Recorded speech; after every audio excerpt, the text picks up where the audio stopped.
I'm Chronix, and this is Crystal from the most extreme wrestling, and this is your Raw review for April 9th, 2012. Woo! Super exciting, right? Pretty exciting. The very first thing we find out is going to be here on Raw is going to be the Three Stooges, which is so a bad omen.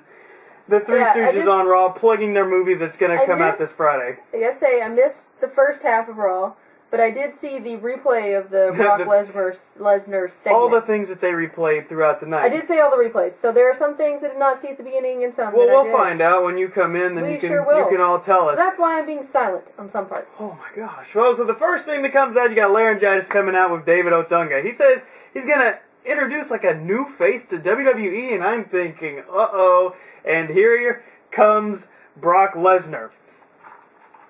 Did you just steal my deal? So Brock Lesnar comes out, and Brock Lesnar gets on the microphone, and I'm like, oh god. Because I love Brock Lesnar, but if he's got one weakness, it's on the mic. Yeah, it sounds like a little girl sometimes. I didn't hear him at this point, but I heard him later in the night, and I did not know the dude's country accent was that thick. I mean, I'm just saying, I know I have one because I'm from Texas, but I could hear his. Right, so Michael Cole comes on there and talks about how he was a amateur wrestler, he was WWE champion, and also mentions UFC. So I'm like, whoa, they actually did mention UFC. They did mention UFC. Michael Cole did. Now, he gets on the microphone, just says that he's a legitimate wrestler, and I think he says one other thing, but I was like, yes, so he's a heel, he's mentioning that he's a legitimate guy, that he can beat people and everything, so I say hooray for that. I still didn't hear people booing him, so I don't think he's being an effective heel at the time. Well, this is the thing. The crowd was so dead. Compared to last week was like one of the biggest crowd reactions of all time throughout the entire night, but they were kind of, and I mean, he got some boos, and I think as time goes on, maybe, I don't know, it's kind of hard when you're facing John Cena because the majority of the crowd already doesn't like John Cena. But this is a good point. But with his UFC background and him being able to say, "Well, I'm legitimate. I'm for real. I can take out your little, baby different color shirt John Cena guy." But I like that. So as he's out there, he says those two things, and then here comes Cena. Cena gets right in his face, right Lesnar and Brock Lesnar, and Cena proceeds to slap him right in the face. This is what I saw on the replay. Yeah, I saw this. Yeah, so he slaps him in the face, and Lesnar takes absolutely no crap as he takes him down, and from the first shot, boom, right in the face of Cena, busts his lip open. I mean, blood coming out. But look, I have to ask myself, because one of two things happen. Either they meant to do this to be shocking and effective and provide more realism, or Brock Lesnar is out of practice with the whole pulling your punches thing. Okay. One of the two happened, and I haven't decided which one it is yet. Okay, from our horrible stream that we were watching, it was kind of hard to tell if it was a legitimate bust open, but it did look legitimate. I'm just saying, I don't know if it looked like he was swollen a little. Well, it was obviously legitimate because it legitimately happened, but I'm trying to determine if it was intentional. Well, they could have had a blood packet. But, I mean, it does look like he busted him. It definitely busted. But all the other punches were way off, Obviously, they get in the little scuffle where they're into each other. They always, their punches are like... They showed it slow motion. Yeah, they showed it later. And it, totally exposed that the other punches were crap. So he's like, hey, you actually hit me, dude, I know. But, so, I don't know. But regardless, don't know. All the superstars coming down to the ring, running down there, you got, 20 guys, 20, 30 guys. It was a great scene for the DVD package, though. Oh, yeah. But see, all the guys were pulling them apart.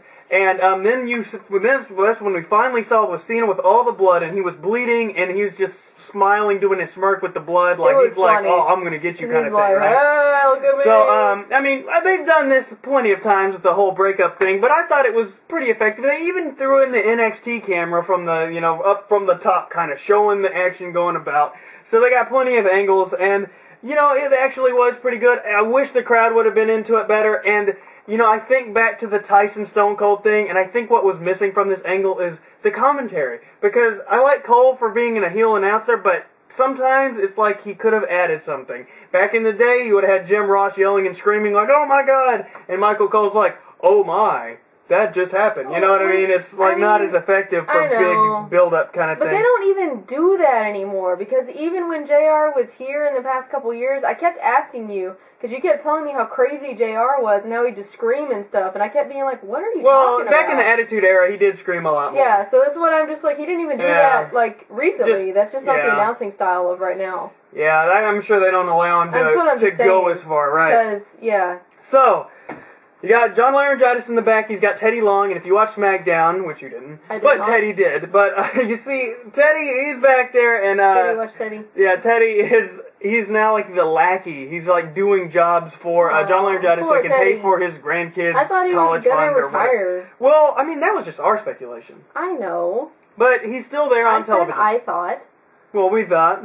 Okay. So he tells him to go find Cena because he does not like what Cena did to John Laryngitis' new little boy, the hashtag healed Brock Lesnar guy, right? Oh, okay. So he sends him out on that. And then the Funkasaurus comes out with Santino, and excuse me, it is Swagger and Dolph Ziggler. And this, I have to say, was the longest Funkasaurus match of all time. How long was it? Well, I don't know exactly. You didn't time it? It was about 4 times longer than normal, which... So, like 4 minutes? Yeah, it was something like that. Okay. I just know that it was way over 1 minute and 9 seconds. I can't believe you didn't time it. I didn't time it because it was a tag team match, and I figured it would last much longer. Okay, so the announcers, this is what I'm talking about. The announcers spent about 30 seconds or maybe up to a minute, so we're talking about like almost half a match, you know what I mean? They talked about which dinosaurs they would be if they were dinosaurs. Really? And, yeah. So who would be what?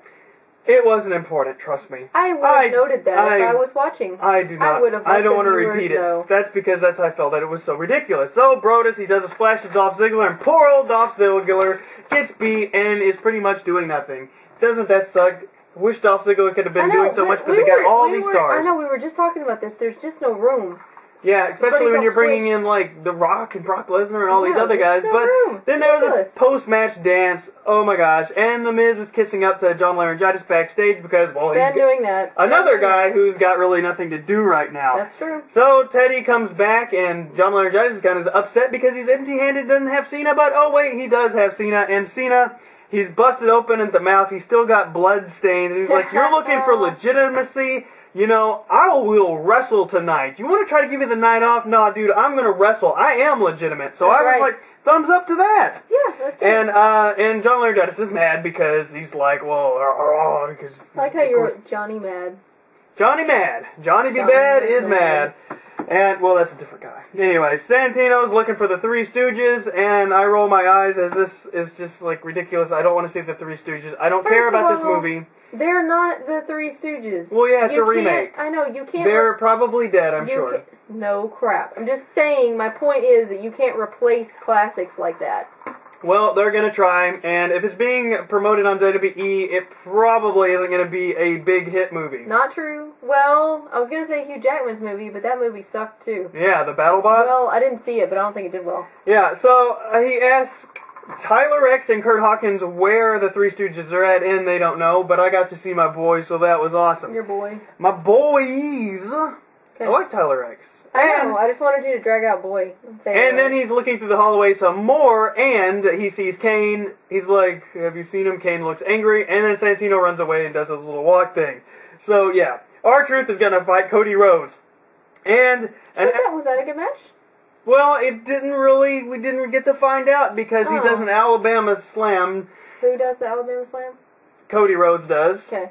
He does it like Hardcore Holly used to do. And then here comes the Intercontinental Champion, the Big Show, to get on the Titan, or he shows us the Titantron so he can replay the replay from SmackDown with the WrestleMania Knockout replay from WrestleMania. I know it sounds confusing. That was an awful lot of replays. No, it was confusing, like watching TV, because they're showing the replay of the exact same thing that is happening now, except what happened during the match on SmackDown.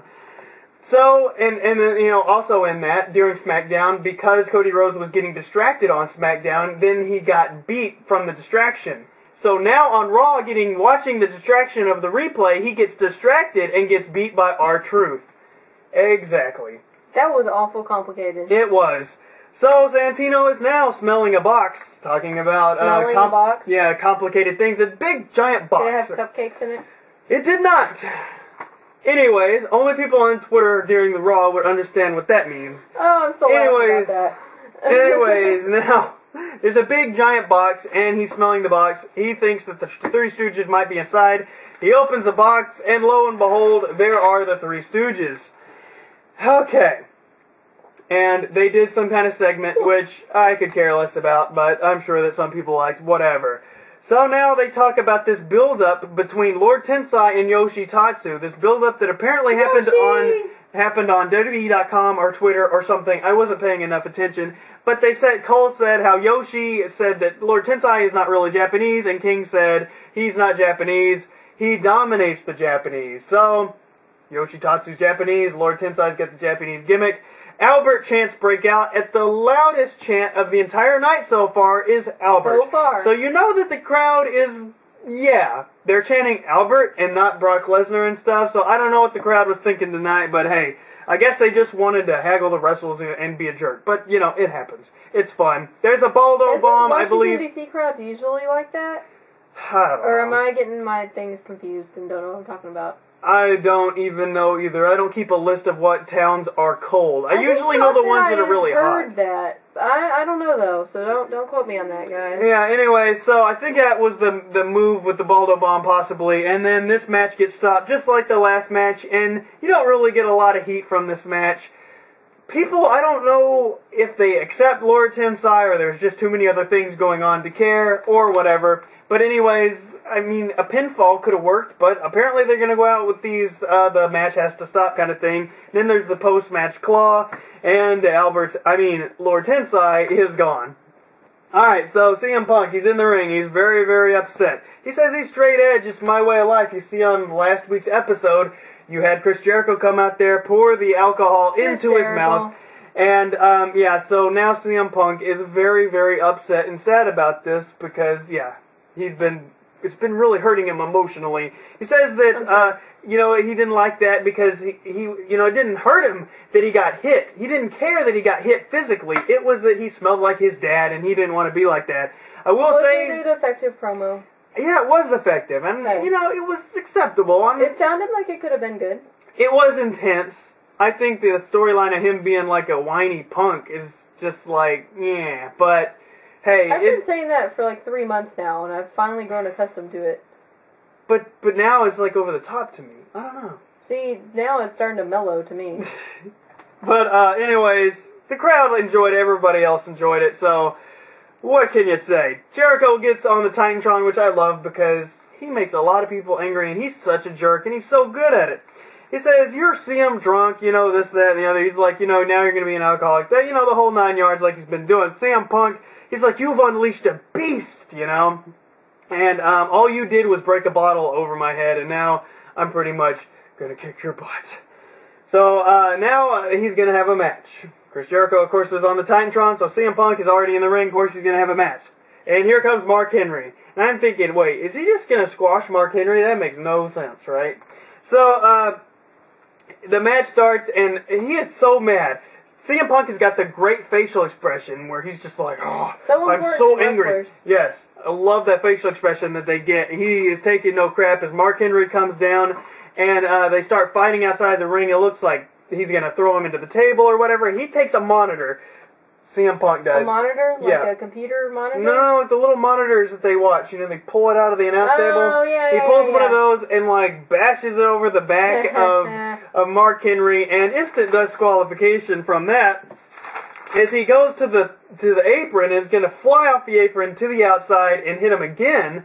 But here comes Chris Jericho out with beer in tow. Also, here comes Crystal. Yeah, and here... With no beer in tow. Yeah, and... Just herself. And here you arrive. I'm so glad I got here in time to see this. Mark Henry attacks from behind and starts beating up Punk, and then since he's down, Chris Jericho comes in with the beer and pours the beer all over him. It was a beer bath. It really was. But I did make the observation... that he never really poured it, in his mouth. Not this time. Last time that he did. This time I just noticed that he didn't. He poured it on his chest. I think he's definitely going to smell like beer now. Head, but not actually in his mouth. probably CM Punk didn't appreciate that. Yeah, well, I'm sure it wasn't real beer last time. I'm sure it wasn't either, but nobody likes having liquids poured down their throat. So now that the entire ring is saturated, I can only imagine that they have one of those extra Sin Cara rings. That's right, but we saw them do that, and man, they go fast. Yeah, so one segment, commercial break, change the mat, they're done with that. Because he did tear it up.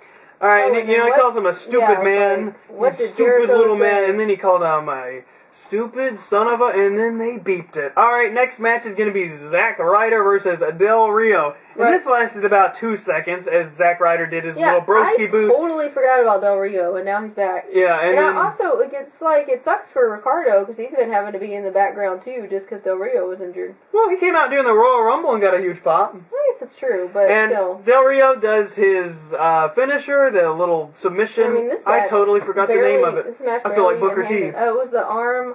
Cross arm breaker or arm bar? I knew something! Whoa. I knew the name of a move. And, of course, Zack Ryder taps. Pat yourself on the back. I sure did. Alright, so the Three Stooges are in the ring, but apparently there's only 2 of them. I wasn't paying too close of attention. This was funny. And I'm saying this. This is time where I get to talk now. Because then the third Stooge comes down dressed as the Hulkster himself.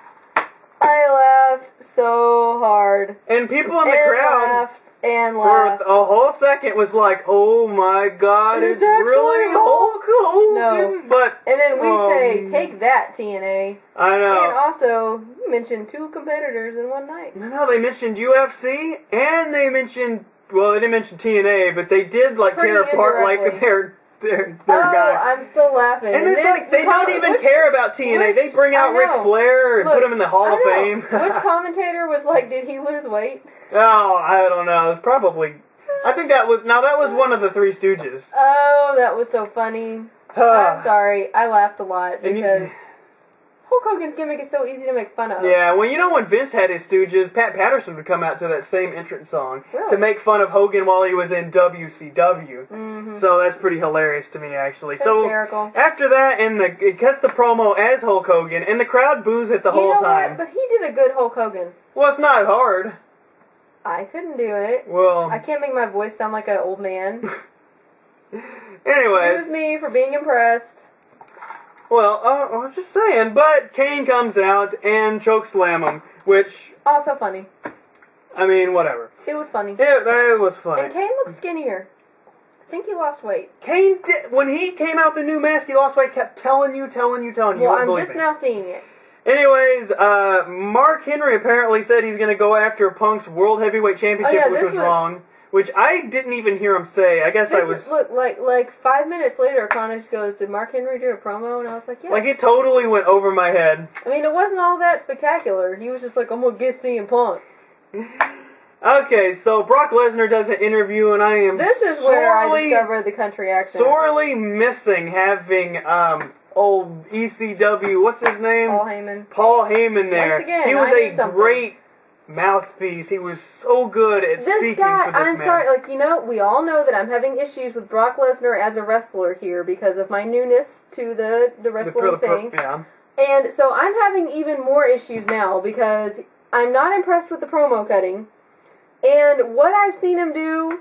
He hasn't had a match yet. I know, but he punched Cena and busted him open, and I'm still not sure if that was an accident. That might have been legitimate. It might have been. Seems like they had I'm just not Seems like it was a crucial part of their storytelling tonight. I'm just not sure. Well... Because they could have woven it in like that. WWE's good at that. Well, that's true. They are, they do it on the fly. So... Okay. It was extremely unimpressive promo. It was like... Oh, yeah, and I think I forgot to mention in the very... Oh, go ahead. I have something really exciting to say. In the very beginning of Raw, John Laryngitis mentions that Cena and Brock Lesnar are going to have a match at Extreme Rules, and I'm like, whoa, huh? So it was like, wow, they announced that before any altercation happened besides that F5 last week, which I thought was crap, but it made sense the way it all flowed, but still, it's like, huh? But, very important to me personally, Brock said in his promo, he's like, well, I left WWE and I went to UFC because UFC is better. So, for all you people out there that just thought it was so important that he went to the NFL first, apparently he didn't even think it was that important. Well, yeah, because he failed. Exactly. I just wanted to give myself a little credibility that Brock's telling of his story was exactly like my telling of his story. Well, yeah, that's the only one that would make any sense for the storyline. That's all I gotta say. Anyways, he does his deal. He mentions UFC and all that once again. He's a war machine, and he establishes once again that he's a heel. And, yeah, I wish he had a voice to match the body, but we don't really know what his body looks like because he won't take off that shirt that has 2 product placements on the back. I was just fixing to say that. I noticed that first. I was like, why does he have Jimmy John's logo on the back of his shirt? And a Case International Tractor logo. By the way, that so goes with the hick thing.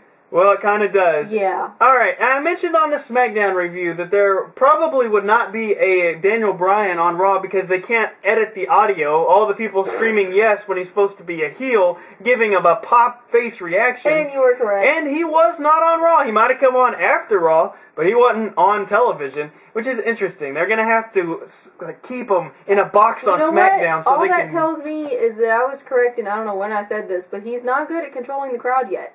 Well, not yet. He's not like a legendary figure on the microphone yet. But people are acting like he is. Well, in the ring he is.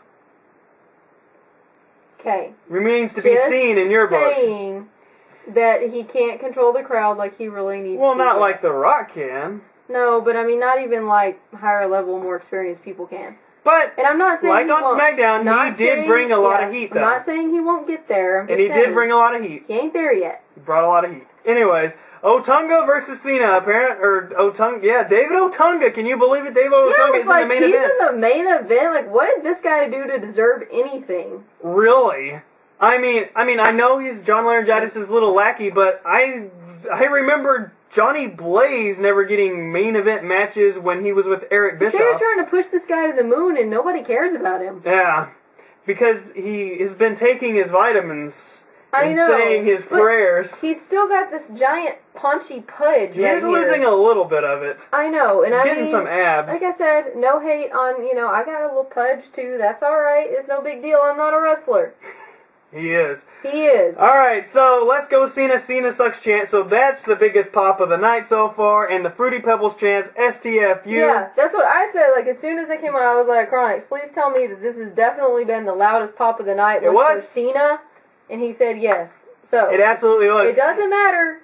If you don't like him, he's very important. And if you look at David Otunga's face when he's in the STFU, he gives this look like, what, am I supposed to tap now? Like, you can see him like totally not caring that he's getting killed in the submission. So I say, great selling job, Otunga.